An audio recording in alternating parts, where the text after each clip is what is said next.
Hello, I'm Meredith Coleman McGee, a member of the Learning Tree Book Club, and I'm reading here from Jackson, Mississippi.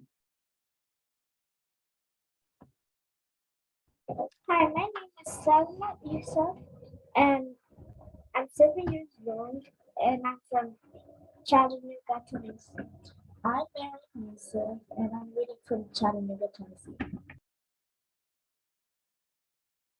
I'm Jacqueline Yvonne, and I am from California, Northern California, Vallejo, which is a sandwich between Oakland and Sacramento. Welcome, thank you.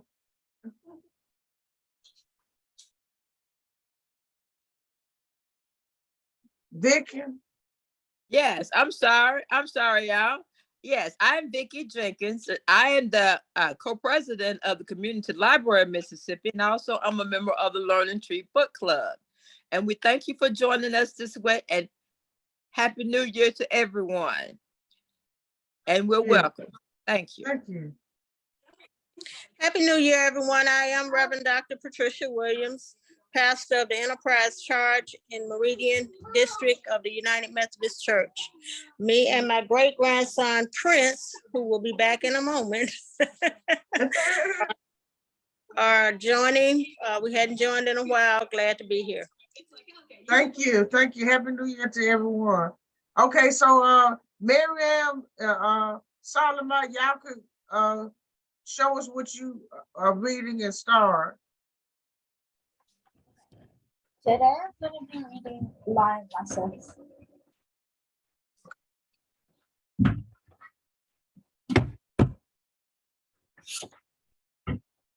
It's not easy getting your lion diploma. I know I took lessons.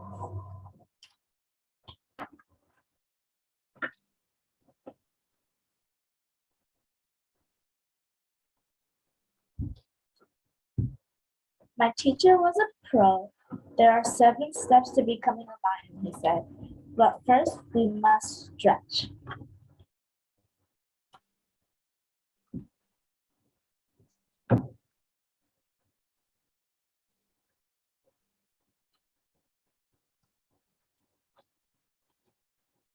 We did the upward line, the downward line, the upside down line, the rolling line, the flying line, and we shook our names.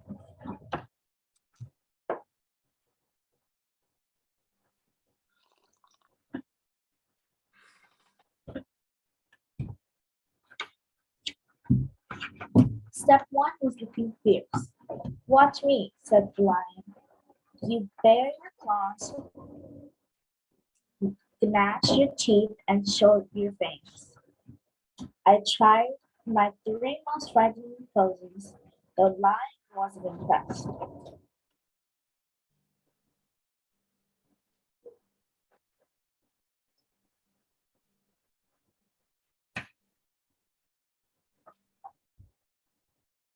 Step 2 was roaring. It was simple, said the lion. Take a deep breath and roar as loud as you can into the microphone. I took a deep breath and roared as loud as I could. Needs work, said the lion.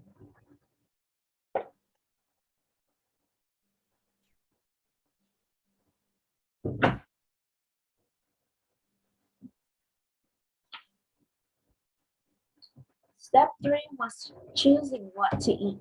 The lion showed me the menu. Are there any special hacks? You know, like spaghetti? The lion growled. We don't eat spaghetti.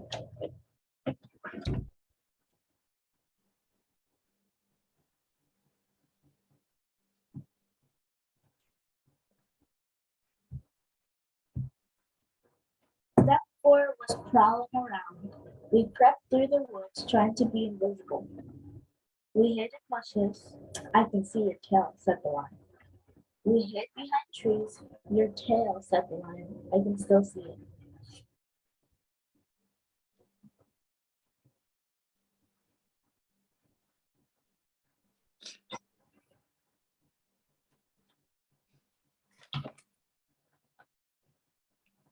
Step 5 was squinting. Do you see that tree? Said the lion. I looked around. You mean the little one here? No, said the lion. The big one on that faraway hill. I'll meet you there in 5 minutes.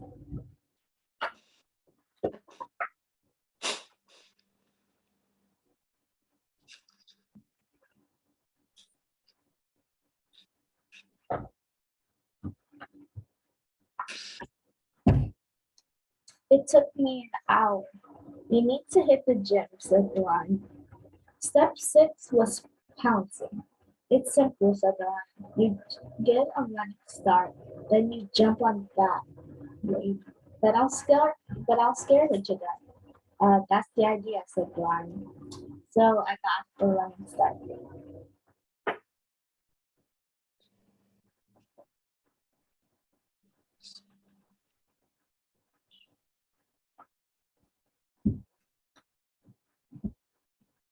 And I pounced.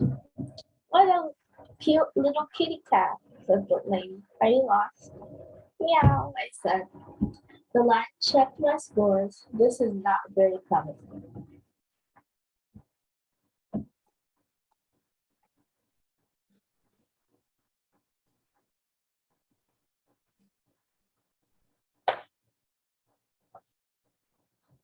Step 7 was looking out for your friends. Right away, I spotted a kitten. Friend or foe, said the lion. That's easy. I said friend. What about that dog?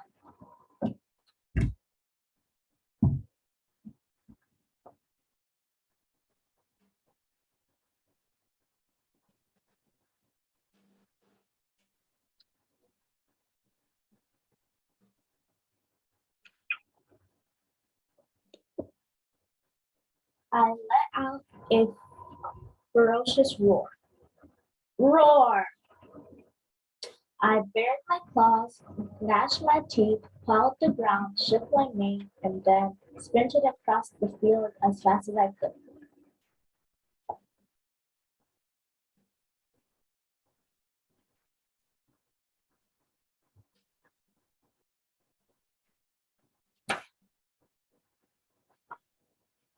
And pounced exactly like, uh, a lion. Bravo, said the lion.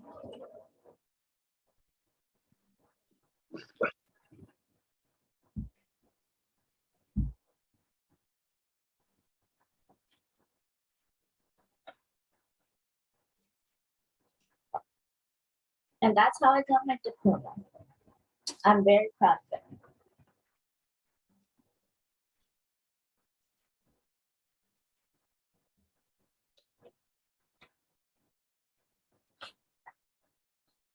But now the neighborhood cats won't leave me alone.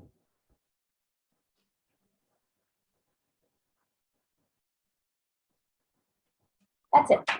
Okay, so explain to me what he did to get his diploma.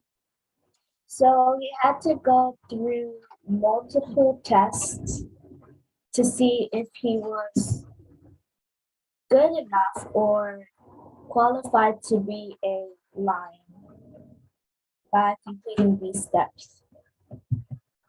Okay, so he was the one standing behind the adult lion. Yeah. And they was chasing the dog who was chasing something else.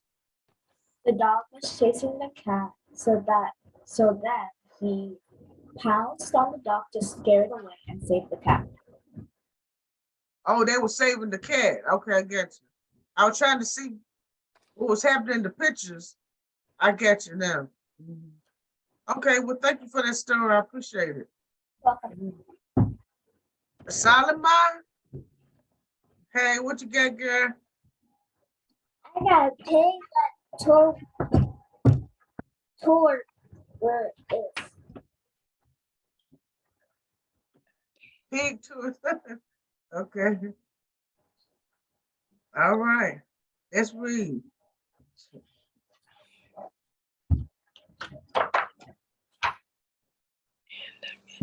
Interesting passport, name, pig, age, none of your business, red code, passport number, signature, pig.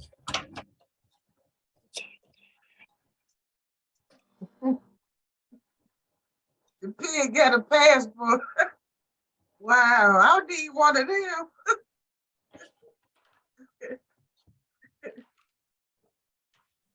Pig was a pug, and I'm sorry to say, but when he went on vacation, he caused great dismay. You can make careful plans to ensure happy travels, but Pig will destroy them. He'll make them unravel. What behavior so bad it's hard to describe.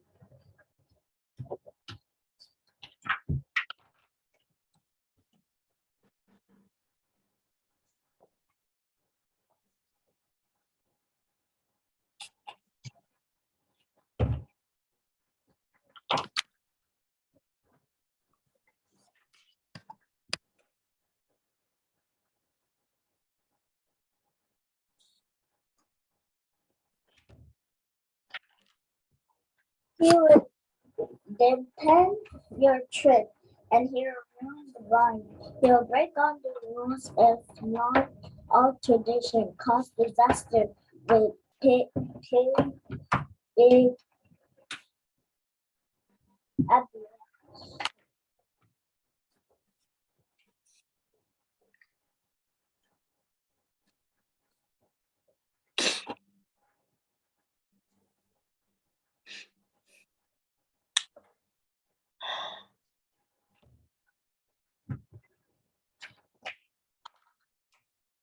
Even in places of wild celebration, they will somehow create absolute devastation. And if he could shatter some incident taboo, he wouldn't think twice about applying Yahoo.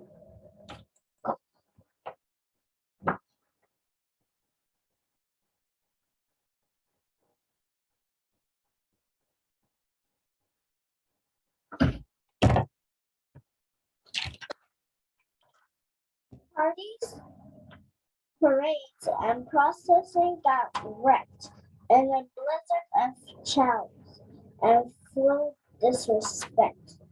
His incessant antics will ruin your stay until the locals will gather and shout.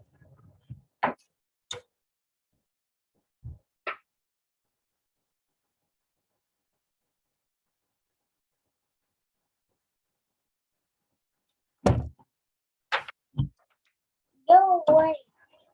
But that wouldn't stop him.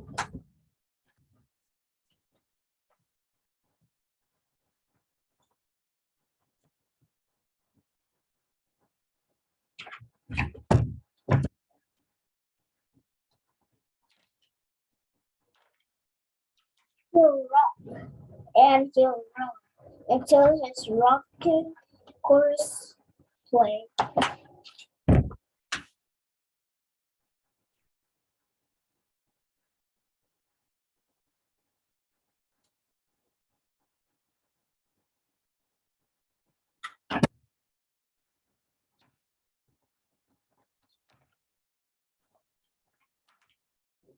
Spun out of control.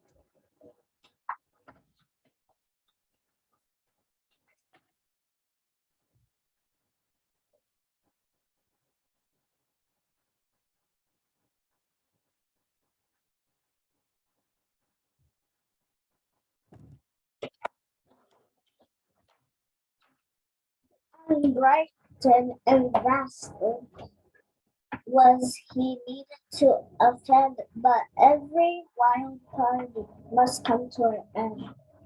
Yes, if you treat locals with little regard, they'll come back to bite.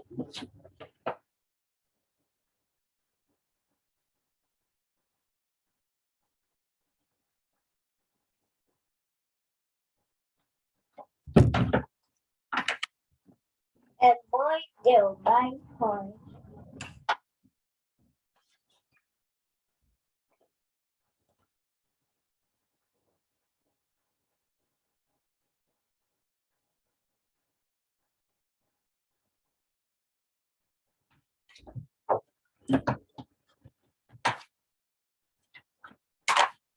These days, these days is different. I'm happy to say he learned not to ruin a whole holiday. But let us be honest, the truth I must tell, although he might try.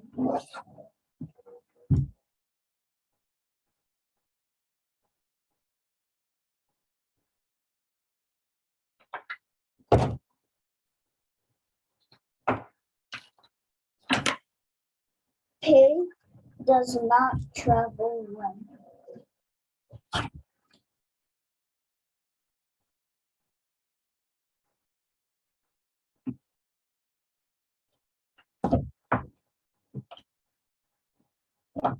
That's it. Okay, so did the pig have a name? No. Oh, his name is Pug. What's the pig name? Pug. And where all did he go? He had so much fun. I want to go with him. Where did the pig go? I see he went to Africa and Mexico. Where did he go with his passport? He, well, I think he went to Africa or Australia. Okay. All right. Well, thank you for that fun book. I appreciate that, Solomon. Okay. Pat, are you reading, son?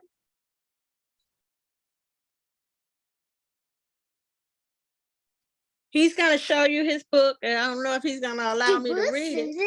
Okay, you got to turn around. Come on, so you can show your book. Get up here and sit down so you can show your book. Okay, now turn the book around so they can see. Turn the book around. This way. This way. No. Oh, The Jobs. The Jobs with Jew. Okay. Yes. The Jobs with Jew. Okay. Okay, you gonna let me read it or not? You gonna read it? Okay. Oh my goodness. He's reading early, huh? Okay, tell us about your book. So we live in a busy town. There's so much to be done. Every worker has a job. Can you guess which one? Can you guess each one? Okay, turn around so they can see it. You gotta turn around so they can see the picture. Turn around. Turn around this way. Yeah, see? See, they can see the picture. Oh, thank you. Yeah. Oh, they got real jobs over there. Dara. All right, turn the page. Turn the page. Okay. Done. Okay, come on. You ready? Okay. I help people go places. What's my job? Say bus driver. See, bus driver. Okay. Okay. And the next one say I make yummy food. What's my job? Chef.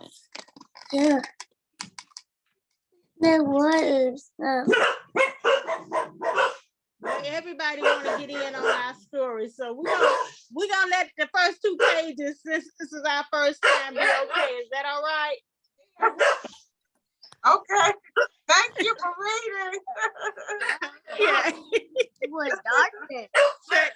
So you're welcome. All right.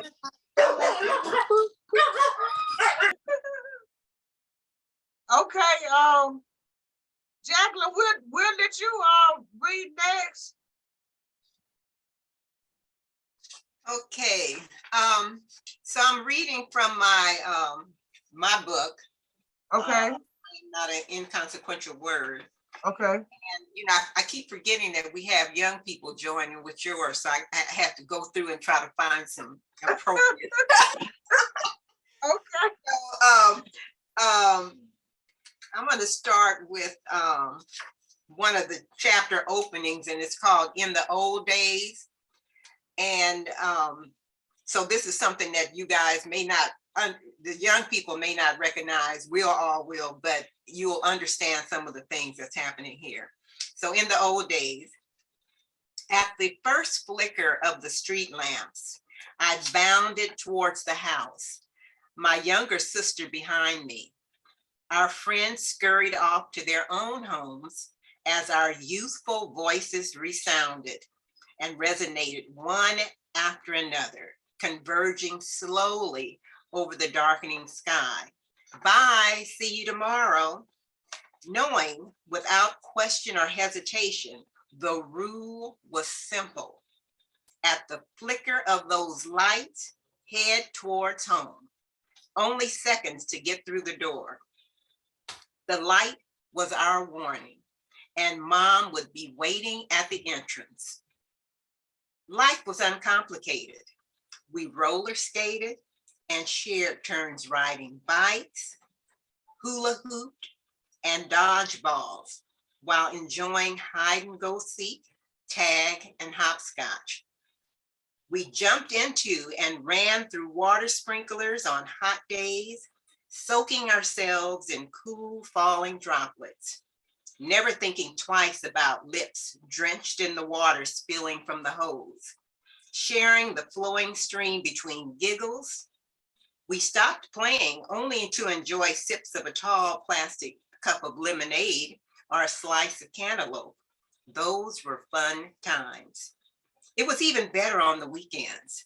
Neighbors sat on the porches, others locked horns over games of Bid Whiz on front lawns, only stopping for lunch and dinner from our endless fun. We'd lie on our backs in the grass to further entertain ourselves, delighting at the fanciful, dreamlike clouds formations. We'd count the first stars in the distant sky as the evening twilight crept in. It could be as late as 9 p.m. when the lamps signaled the time for us to stop our play. Until that moment, we were full of laughter.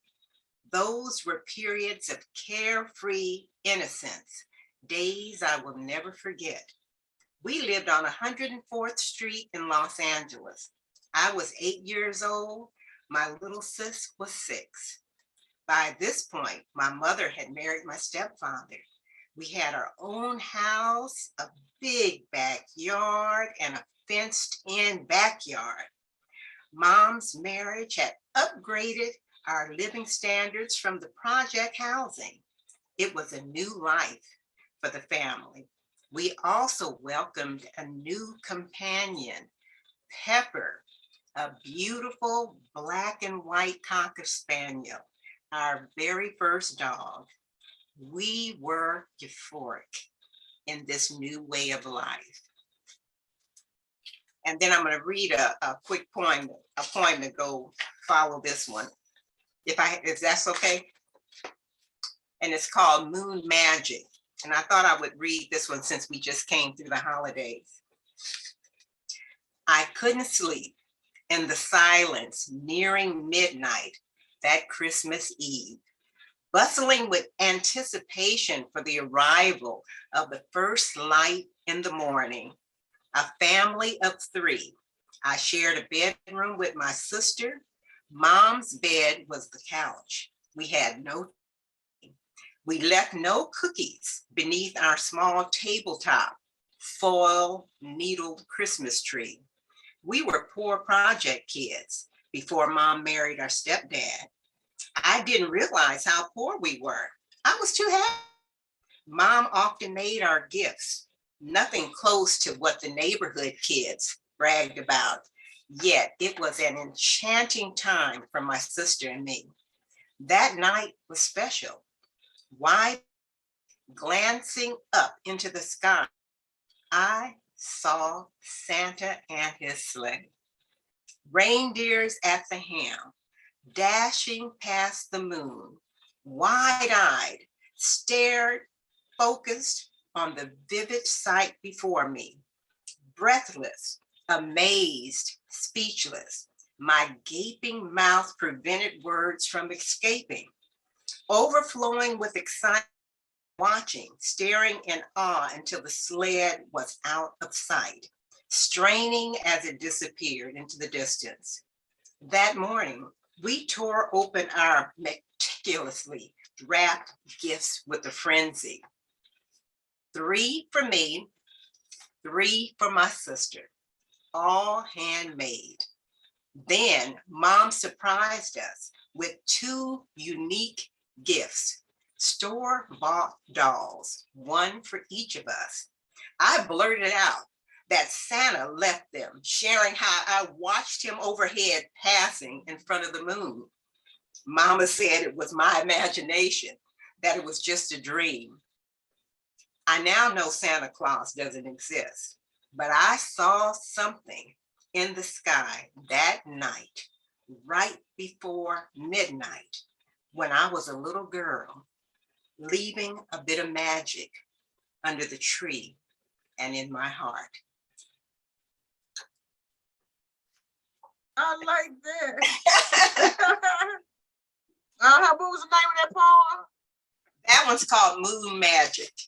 Moon Magic. And I still honestly today believe I saw something as that 8-year-old child crossing in front of the moon that night. And then it's not real, but your imagination, when you're young, sometimes you just think it's so real. And today I would tell people, I saw Santa Claus.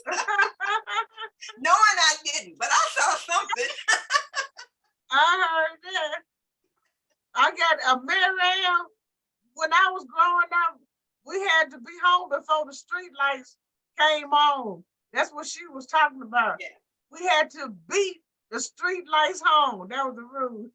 That's exactly right. Nobody went out walking around at the dark when I grew up in the 70s. And I don't know if our young people are able to experience that, today, because it's a whole different world where we used to be able to stay out right until, just darn near nightfall, and we didn't have the worries that, a lot of young people have nowadays. We would rip and run and all over the neighborhood and all our friends and, and the neighbors would watch after us. So they would be all in the front yard. And if I did anything bad before I made it back to the house, my mother knew, because one of those neighbors had picked up the phone and called and told on me. Yeah. So, we had a family of neighbors that watched us, and it's sad that a lot of our young people don't have that kind of experience today. And then where did you grow up in California? Was it urban or rural? No, urban, but I was in younger days. We were in, I think it was East Los Angeles. We grew up in the projects, something gardens. I can't think of it right now, but we grew up in the projects. And then once my mom married, she moved us to 104th Street in Los Angeles between San Pedro and Avalon. I'll never forget that. That was our very first house. So we kind of grew up in the South Los Angeles basin near Compton. You guys may have heard of the young people Compton. Right. So kind of grew up in that area. And those were wonderful times. Wonderful times. Yes. Okay, anybody have any questions to ask Jacqueline about what she read? No question. Okay. Well, I've been reading about Ida B. Wells. Can you see the book? Uh-huh. And I think I've only gotten about I'm on page 2. Okay, so this is a newspaper article of Ida B. Wells. She was a journalist in the early 1900s, late 19 and late. This is 1892. She was born, I think, 1865. No, she was born 1862 in Mississippi. Born in 1862, Ida B. Wells Barnett dedicated her life to exposing the hypocrisy at the core of America's vision of itself. How could the so-called land of the free be somewhere that saw the lynching of countless Black people?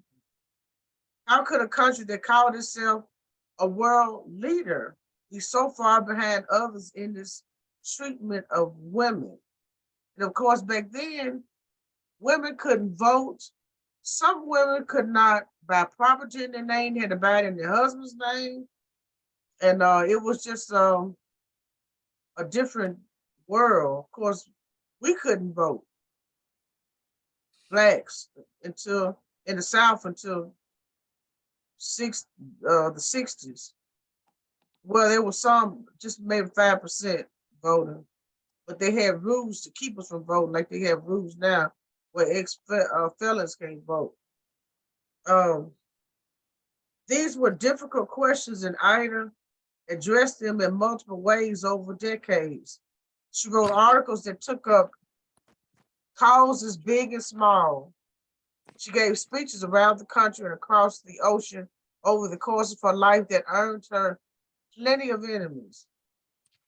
Like many other African-American activists throughout history, Ida was branded radical for speaking out against racism, sexism, economic exploitation, and lawlessness. Throughout her life, Ida accomplished an awe-inspiring set of achievements. She edited and co-owned newspapers at a time when Black people, especially Black women, faced tremendous barriers. She wrote influential articles decrying Jim Crow laws that enforced racial segregation. She led campaigns against the everyday violence that struck terror in the hearts of Black people around the country. While living in Memphis in 1892 at the age of 30, she urged African Americans to leave the town after heinous killings of 3 Black men who'd been seized by a mob of dozens of white men. The only thing the men were guilty of was owning a successful business that economically threatened their white counterpart. Ida was shaken by the deaths of these men who had been her friends and resolved to crusade against the routine horror of lynchings. She became a pioneer in what we think of now as investigative journalism, interviewing people associated with lynchings in any capacity and attempting to secure justice for victims, even when police seemed disinterested in their cases. She couldn't rest until the truths were made public. Black men and women were being targeted for crimes as minor as being saucy to white people. Time and time again, mobs of white people who killed them were never held accountable.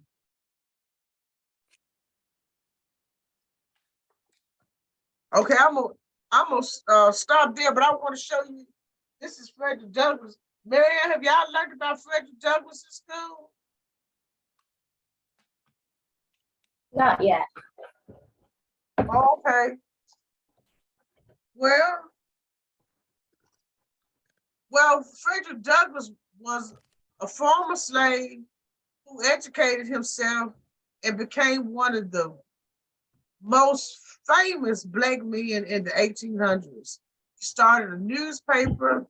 He was an activist, and he used his newspaper to talk against slavery. He was a what they call a abolitionist, a person who wanted to abolish the institution of slavery in his time. And he also became a statesman and successful economically. Lived in a really nice house at the end. But he has a amazing story. One day I'm gonna read his. It's probably gonna take me half the year to read this one, but anyway, well, I would like to read his next if I get the chance to. But anyway, so now, Marianne, I think when it came, oh, Vicky, are you reading? Well, I can find something to read. I don't have anything right offhand to read. Okay, we'll let Marianne and Solomon go ahead and read while you're looking for something. We'll let them read their next book. Okay. We'll All right. find another book too. You gotta go find something too? Yeah. Okay, while y'all looking, I'll read a few more pages of what I was doing. I'm gonna read the abolitionist Frederick Douglass, whose own autobiography became a seminal anti-slavery text, wrote her a letter in 1892 expressing his profound appreciation of her writings. Ida used this moment to bolster the work of protecting her community. She published Douglass's letter in her pamphlet, Southern Horrors, Lynch Law in all its phases. It read in part, Dear Miss Wells, let me give you thanks for your faithful paper on the lynch abolition, now generally practiced against colored people in the South. There has been no word equal to it in convincing power. I have spoken, but my word is feeble in comparison. You give us what you know and testify from actual knowledge. You have dealt with the facts with cool, painstaking fidelity and left those naked and uncontradicted facts to speak for themselves. Brave woman, you have done your people and mine a service which can neither be weighed nor measured. If American conscience were only half alive, if the American church and clergy were not hardened by persistent affliction of outrage and crime against colored people, a scream of horror, shame, and indignation will rise to heaven whenever your pamphlet shall be read. Ida worked alongside and often challenged the views of Douglass, as well as those of her contemporaries, along with W.E.B. Du Bois and Mary Church Terrell. Ida was one of the founders of the National Association for the Advancement of Colored People, NAACP. Madam C.J. Walker provided support for the anti-lynching efforts.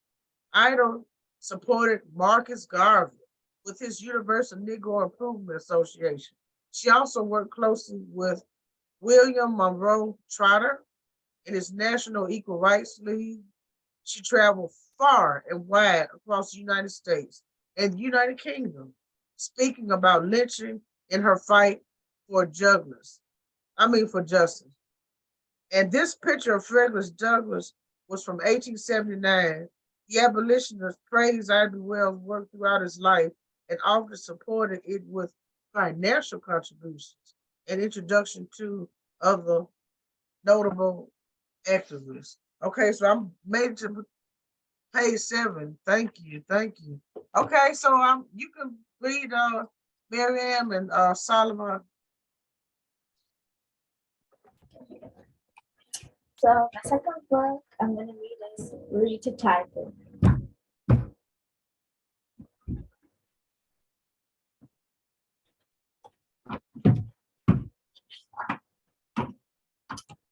I sat down on the couch and opened my book.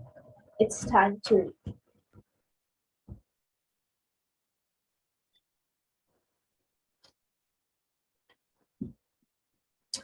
But I can't read.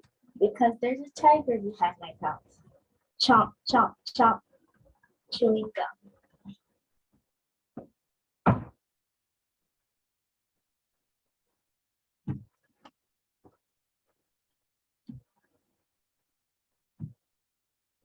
Tiger, I shake my head. Please spit out your gum. I want to read my book, and I can't think when you chomp.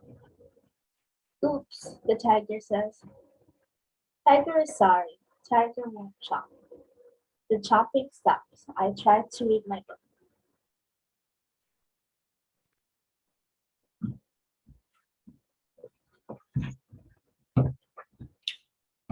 But I can't read my book because I hear grr, grr, grr.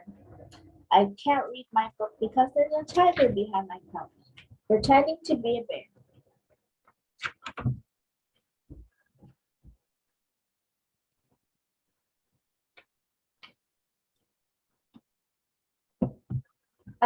Tiger.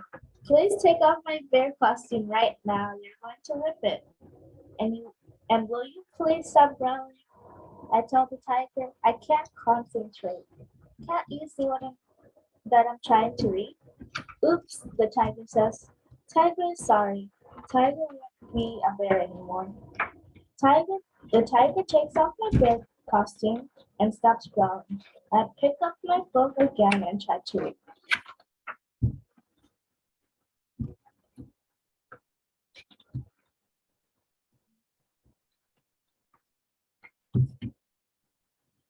But it's very hard to read when there's a karate tiger behind the couch. Hiya! Hiya!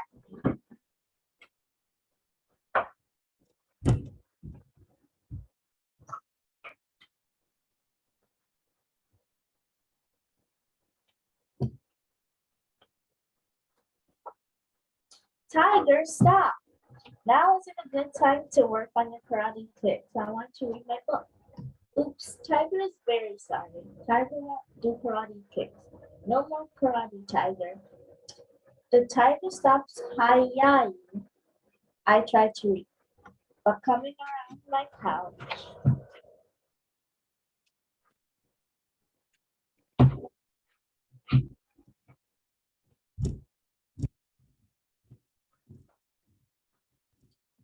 Choo, choo, choo, choo, choo.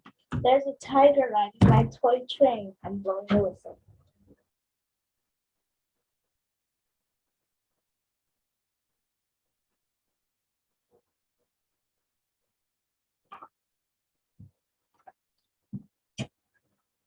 Tiger, get off that train right now.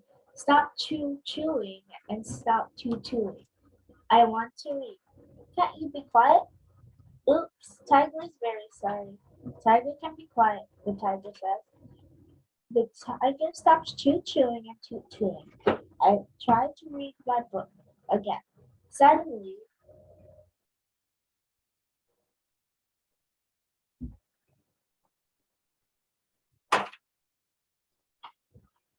creak, creak, creak.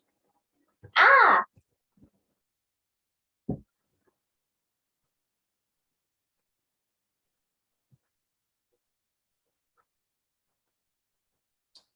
My couch is flying up in the air because there's a tiger under.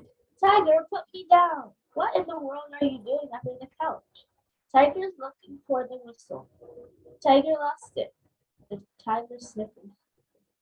I help the tiger find the whistle.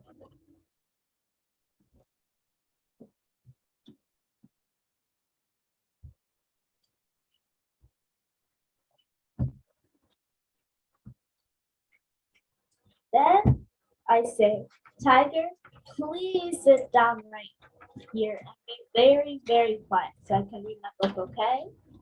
Okay, Tiger will sit down. Tiger will be very, very, very, very quiet. The tiger whispers. The tiger plops down on the floor in front of me, and he is very, very quiet. He didn't make another sound. No chomp chomping, no grr grrring, no hi ying, no tooting, not even any creak creaking.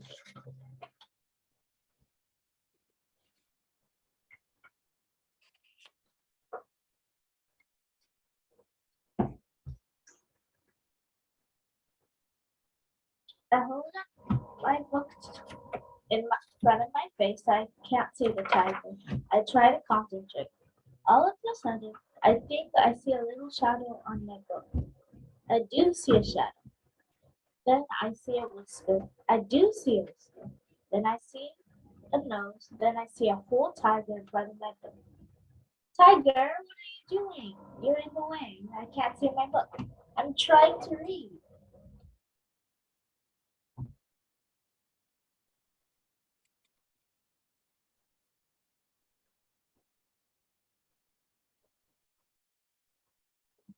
What's that? The tiger asked. The tiger points to a picture in my book. That's the tiger in my story, I tell him. A tiger? The tiger shouts.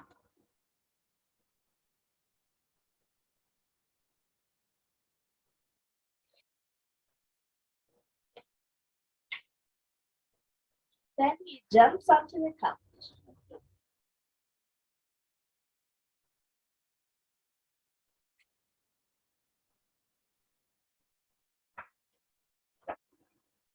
He fluffs the couch cushions and curls up beside me. And finally I can read my book to Tiger.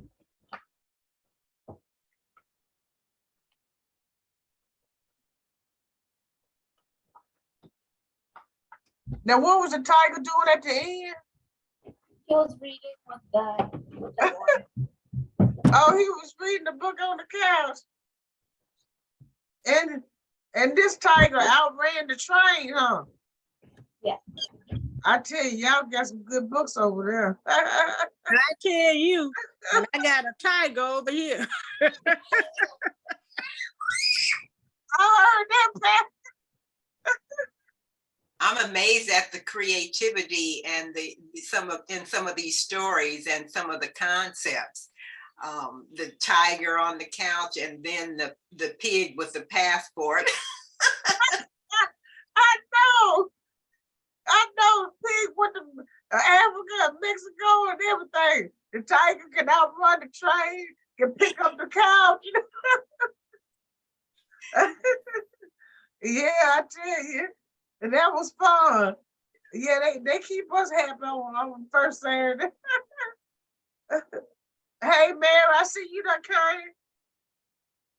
came. You in the book gallery? No, I'm at home. Oh, you at home? I see you got Every Inch Love Will behind you. I do, yeah. Uh-huh.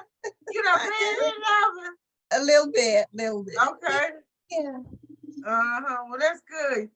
Are you reading anything today? No, I'm just listening. You Just just let me listening, huh? listen. Okay, so Pat and Jacqueline, either one of y'all could go next. Well, I could read something, and I ran downstairs so I could find this book because I know that you guys, young people, will recognize this beautiful lady here, Michelle Obama. So I'm just going to read something really short from her book, Becoming Michelle. And yeah, they definitely know her. They were both nodding their head. They know Michelle Obama. Wife, first lady and wife of the 45th president of the United States. Still my president. I heard that. Though I'm a Biden fan too, though. But so this is chapter 12. Barack and I got married on a sunny October Saturday in 1992. The two of us standing before more than 300 of our friends and family at Trinity United Church of Christ on the South Side. It was a big wedding, and big was how it needed to be. If we were having the wedding in Chicago, there was no trimming the guest list. My roots went too deep.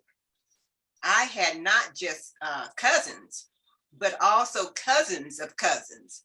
And those cousins of cousins had kids, none of whom I'd ever leave out, and all of whom made the day more meaningful and merry. My father's younger siblings were there. My mother's family turned out in its entirety. I had old school friends and neighbors who came, people from Princeton, people from Whitney Young, Mrs. Smith, the wife of my high school assistant principal, who had lived down the street from us on Euclid Avenue, helped organize the wedding. While our across the street neighbors, Mr. and Mrs. Thompson, and their jazz band played later that day at our reception. Santita Jackson, ebullient in a black dress with a plunging neckline, was my maid of honor. I'd invited old colleagues from Sidley and new colleagues from City Hall. The law partners from Barack's firm were there, as were his old organizer friends. Barack's rowdy Hawaiian high school guy posse mingled happily with a handful of his Kenyan relatives who wore brightly colored East African hats. Sadly, we lost Gramps, Barack's grandfather, the previous winter to cancer, but his mother and grandmother had made the trip to Chicago as his auntie, and as had Amma and Maya, half-sisters from different continents, united in their affection for Barack. It was the first time our two families had met, and the feeling was joyful. We were surrounded by love. The eclectic, multicultural Obama kind, and the anchoring Robinsons from the South Side kind, all of a now interwoven visibly, pew to pew inside the church. I held tightly to Craig's elbow as he walked me down the aisle. As we reached the front, I caught my mother's gaze. She was sitting in the first row, looking regal in a floor-length black and white sequenced dress we picked out together. Her chin lifted and her eyes proud. We still ate from my father every day, though, as he would have wanted, we were continuing on. And then here's a couple of pictures. The book has on the inside a lot of pictures, and you can see Michelle when she was younger. Look at so there's just a ton of pictures. This is a book that you guys may want to ask your parents to get for you next, because this is something that you just want to kind of keep as a keepsake. This family made us proud, didn't they? And that's a very good, well-written book. Yeah. I belong to a book club, and we read it the year it came out. But she's a great writer. Yeah. And he is too. Yeah, I have his too. Several of his downstairs as well. Yeah, well, thank you for that. Yeah, that was good. I could see the church singing myself. Okay, you pay reading pad? Okay.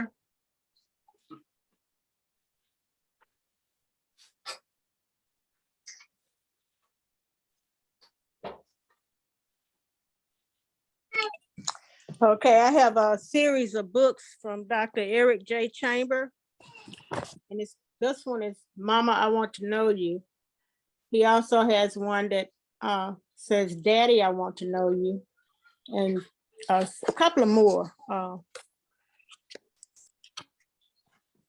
But I'm gonna read.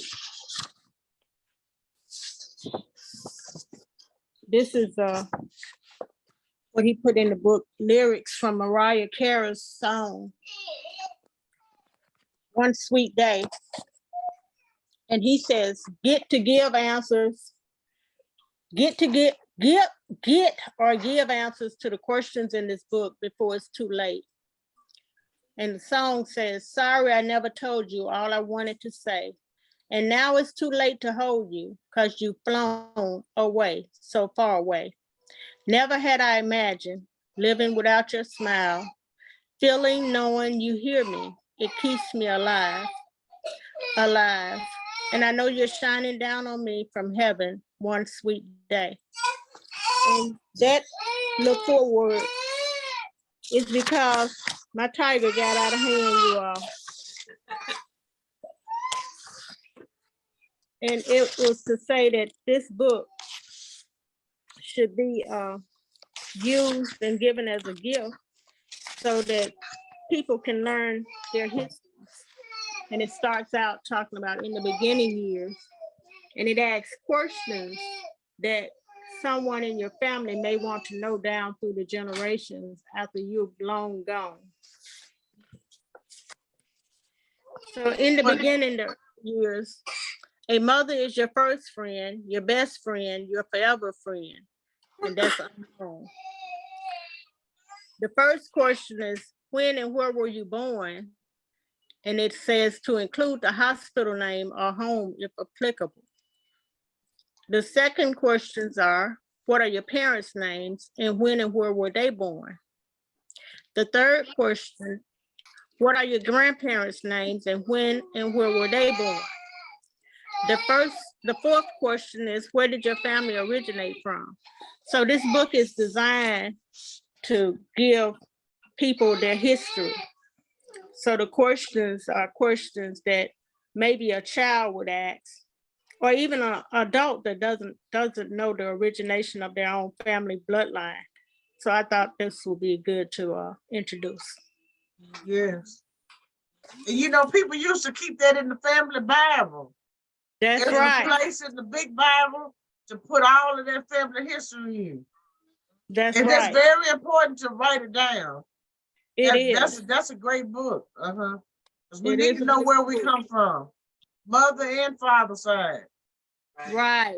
It's And very he writes important. every aspect, even down to couples. Honey, I want to know you. Okay. Yeah. Okay. All right. Thanks for that, Pat. You're welcome. Okay. Okay. So I'm gonna read a little bit more of my serious book. I had to be well. I just admire her. So you know why I admire her so much? Because she was not just an activist that wrote against lynchings.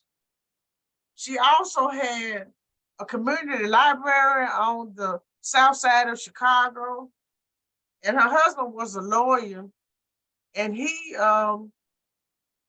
would provide clothes for Blacks who were coming from the South, and they would teach them how to dress and do an interview for a job. So they were just a power couple who really was doing their bit to make it better for people who look like them. And I just really admire that. Yeah, they had like a room with just books in it, in their home. Their home was like a social hub. Yeah, so that's amazing to me.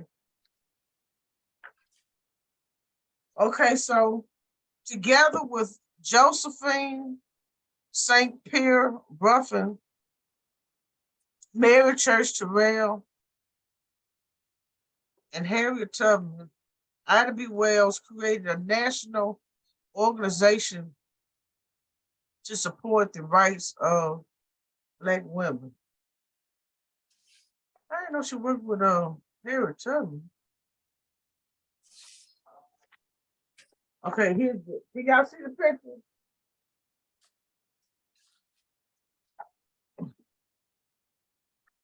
As a Black woman, she had to fight two battles, racism and sexism.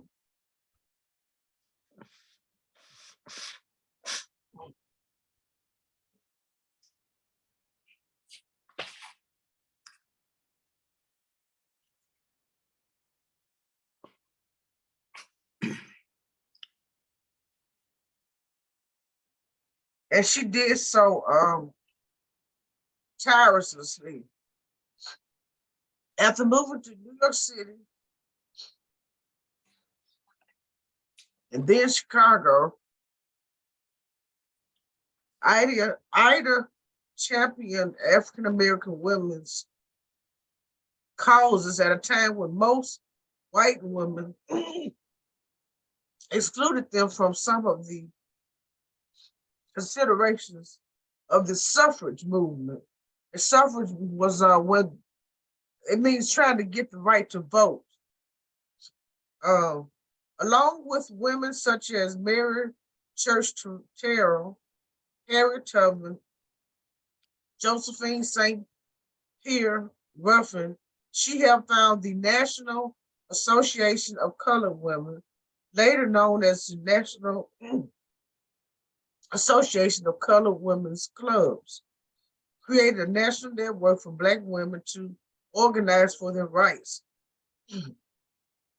These weren't spaces where everyone always agreed. That's interesting. And Ida disagreed with many people throughout her life, but they provided a crucial outlet for women whose concerns weren't valued elsewhere. Ida committed herself to bring attention to the needs of people who didn't have power. Let's see.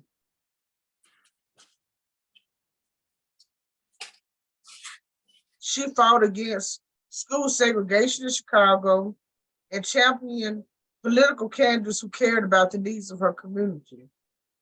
She investigated race riots and published incontrovertible facts that other people would have preferred to ignore. She stood firm even when it was easier not to. Though she died in 1931, Ida's impact looms large over the country's slow movement towards progress. The legacy of her journalistic work lives on beyond the specific stories she wrote during her life. It's no surprise that she was awarded posthumous Publisher Prize special citation in 2020. The gains and the spirits of her writings and activism can be seen in the kinds of journalism that challenge authority and in the organizing that Black people and especially Black women are doing around the country. Even the FBI couldn't stop that. And when I resume it to be, who was Ida to me? This is one of her grandchildren, or granddaughters, or great granddaughter. Okay, now I want to ask you, Miriam, have you still been writing? What have you been writing lately, and what kind of writings have you been doing? I've been making poetry book writing, but they're not done yet. Oh my goodness, you writing a poetry book? Yeah. How many poems? Can you read one of your poems to us? Okay, well, very good.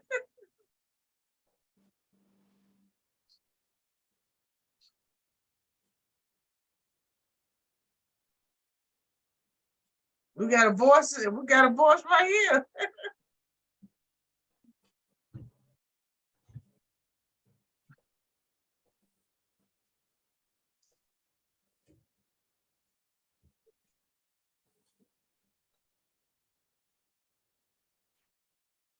Okay. First, I made this poem for kids. Right? Okay. What's Cloud. the name? What's the name of it? It's called Cloud. Cloud.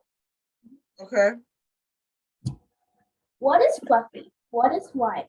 What can you see when the skies are bright? What can float? What brings rain? What may be higher than a bird or a plane? Say it out loud. Cloud. Oh my goodness. That is fabulous. Oh my Awesome. goodness. Oh wow. We got a writer in the house. How That's old are you all now, right there. How old are you, Marianne? I'm 11. And you been writing since you were 10 Yeah. or 9? 10. I remember you started, at first you was writing fiction stories, short stories, and now you're doing poetry. All right, well, when you get ready to get published, ask your parents and see if we can get the book together, girl. Thank you for that. I appreciate that. You're welcome. Yeah. Okay, Pat, you ready to read now? I don't know who turned it. I know it's Solomon. It's your turn next.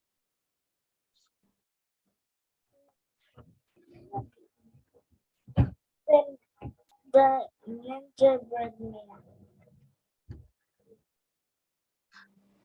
The what is that now? The gingerbread. Oh, ninja. The ninja. Ram. Okay. All right, I get it. I don't know if I spelled it right. I get it.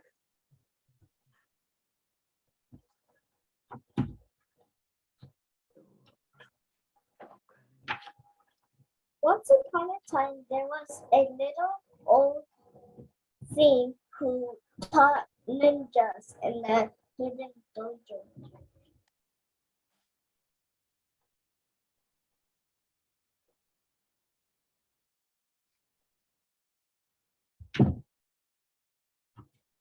The group trained hard to be the strongest, fastest, smartest, and sneakiest ninjas in all land. Singh was very proud of his students.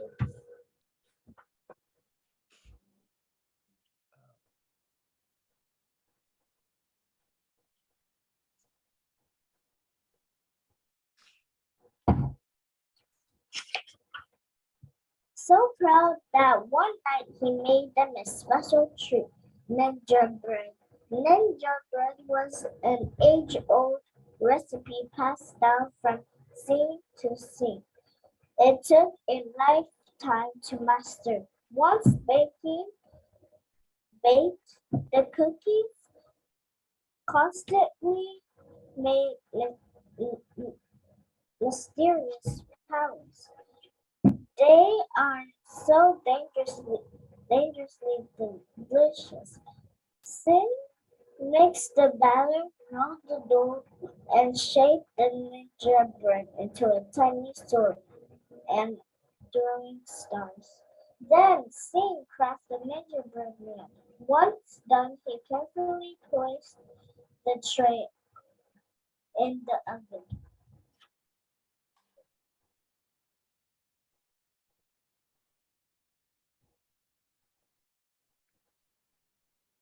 What was he eating?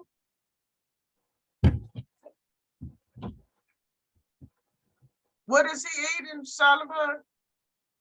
He's making a ninja bread. Oh, a ninja bread man. Okay. Finally, as Steve opened the oven door to check on the ninja bread,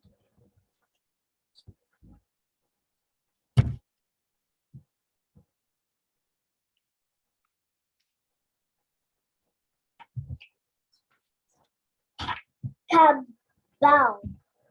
Out leaped the gingerbread man, alive and kicking.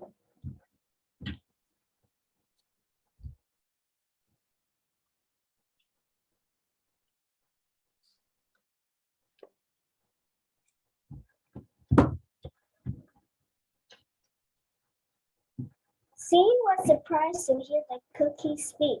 The time has come to test your students. Now they must try as best as they can. They can't stop me. I'm the gingerbread man. With a crack and a flash, the gingerbread man disappeared in a cloud of sugar dust. Scene sounded the gong as a warning to his ninjas. Tonight they faced the greatest challenge of their lives.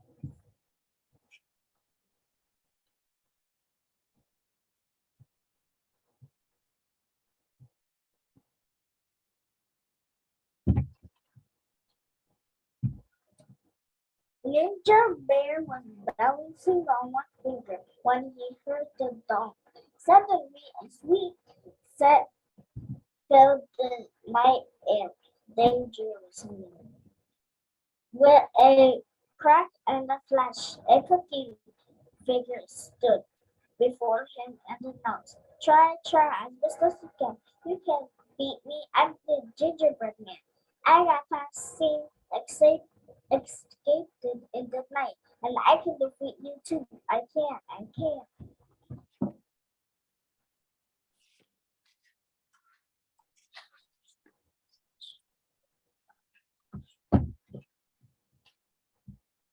Gingerbread man, shouted Ninja Bear. You will make a mighty morsel.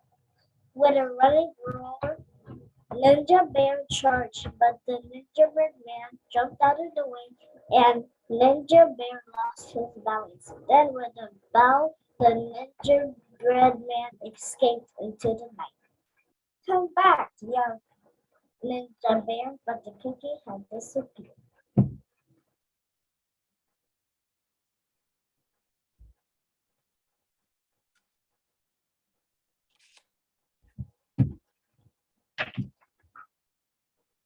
Ninja Snake was throwing 8 stars in the forest when she sensed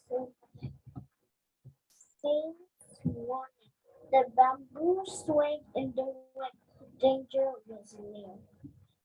Suddenly, a cookie maker stood up before her and announced, try as best as you can. You can beat me. I'm the gingerbread man. I got past sing, escaped into the night, and dodged a ninja bear and bow moonlight. And I can defeat you too. I can.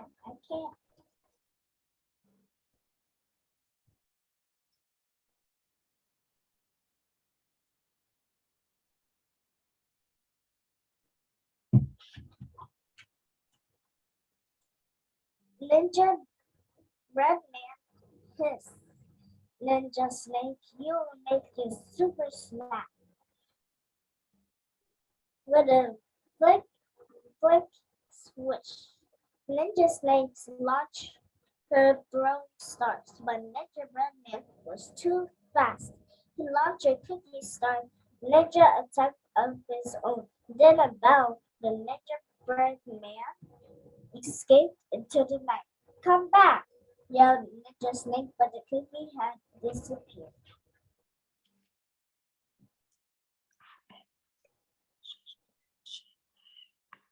What's going on in that picture? Uh, the gingerbread man was throwing his cookie stars at the snake, while the snake is throwing stars at the gingerbread man.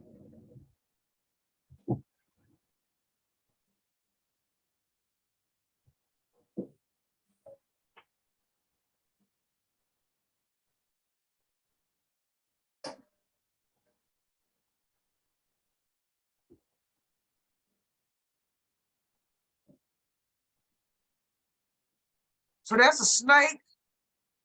Yeah.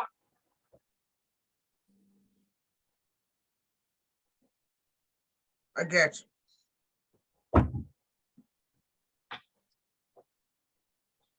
Ninja Mouse was training with his sword when the warning gong rang.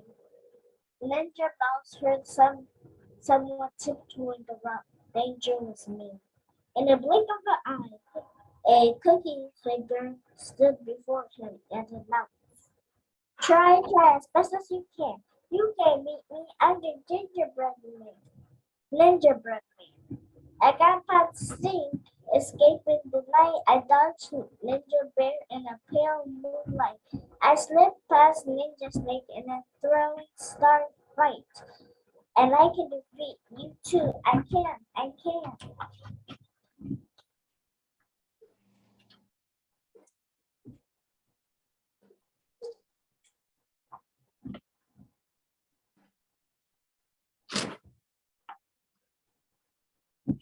Gingerbread Man, squeaked Ninja Mouse. You'll make a nice nibble.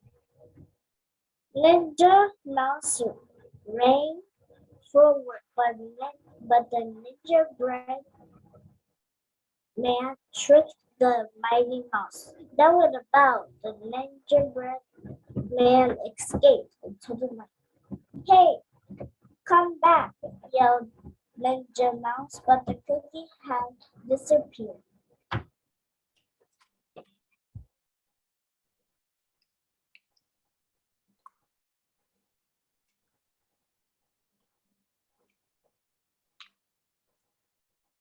Look like somebody getting beat up.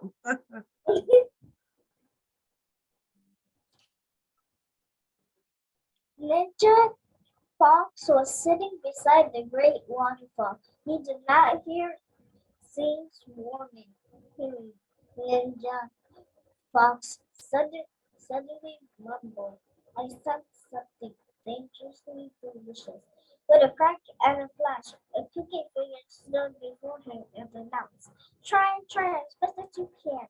You can beat me. I'm the gingerbread man. I got past Scene, escaped in the night. I dodged Ninja Bear in the pale moonlight. I slipped past Ninja Snake and made Ninja Mouse ache. And out fox you too. I can't, I can't.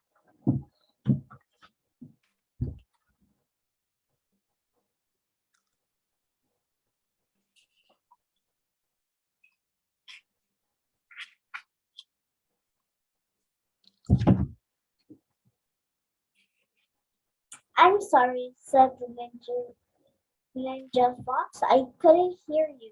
What did you say? The gingerbread man stepped closer and repeated. Try as best as you can. You can beat me. I'm the gingerbread man. I got past him, escaped in the night. I dodged Ninja Bear in pale moonlight. I slipped past Ninja Snake and made Ninja Mouse ache. And I can outfox you. I can. I'm so sorry, said Ninja Fox, pretending he could not hear the cookie. The waterfall is so loud. What did you say? The gingerbread man took one final step closer.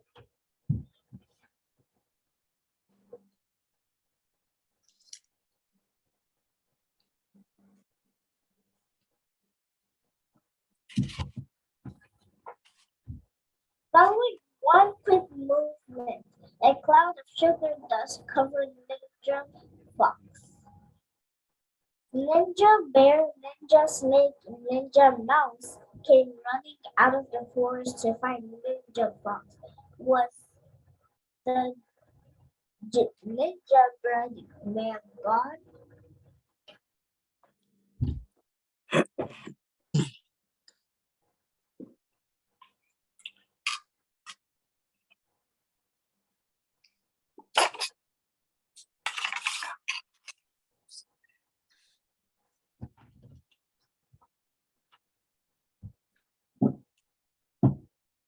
Far away in another hidden dojo, a little unseen worked under the mystical moon, mixing, rolling, and shaping a gingerbread man.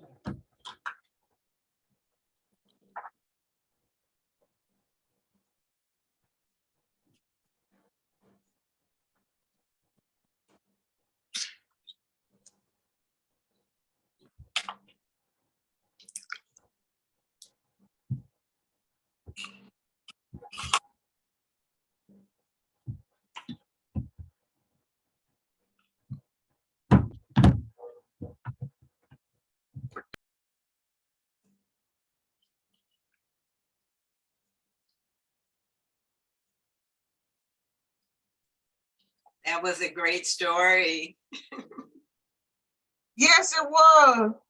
Thank So, you. Solomon, can you tell us some of the things that the Ninja Bread Man? First of all, he came out the oven with a sword. I was like, so tell us some of the things that he did. So he dodged the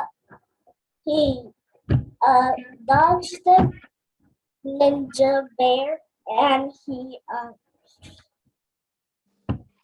slipped the ninja mouse, and he jumped out of the oven. Out of the oven, he dodged the ninja bear. Well, thank you. So you are last reader for the day, and you the youngest book club member. How old are you now? 7. You 7. And you've been reading with us since you were 5, right? Yeah. Uh-huh. Miriam. Awesome job. Awesome job. Miriam, next month, please read us one of your poems every month. Read us Okay. one of your poems. Because it was so good. Yeah, thank you. Okay, so we'll see you all next month, first Saturday for 1 hour and a half. I really enjoyed today. It was something so special about it. Well, the kids are amazing, the young people, and I really am happy to meet you guys. And I just love what you're doing, and keep reading and keep writing the poetry. I started writing poetry when I was about your age. And so that's wonderful to see you doing that too. Great. Uh-huh. Awesome. It was wonderful meeting you as well. Thank you. I'm trying to get my little 2-year-old ready for it's not quite ready for the experience, but we're working on it. But I like the fact that he took the book and he was reading to us. Okay. So I think that is great. I think so too. Uh-huh. It's a good start. Very good start. Yeah, he's independent. He said he gonna read. He want you to read. Right. Yeah. All right then. Well, Okay.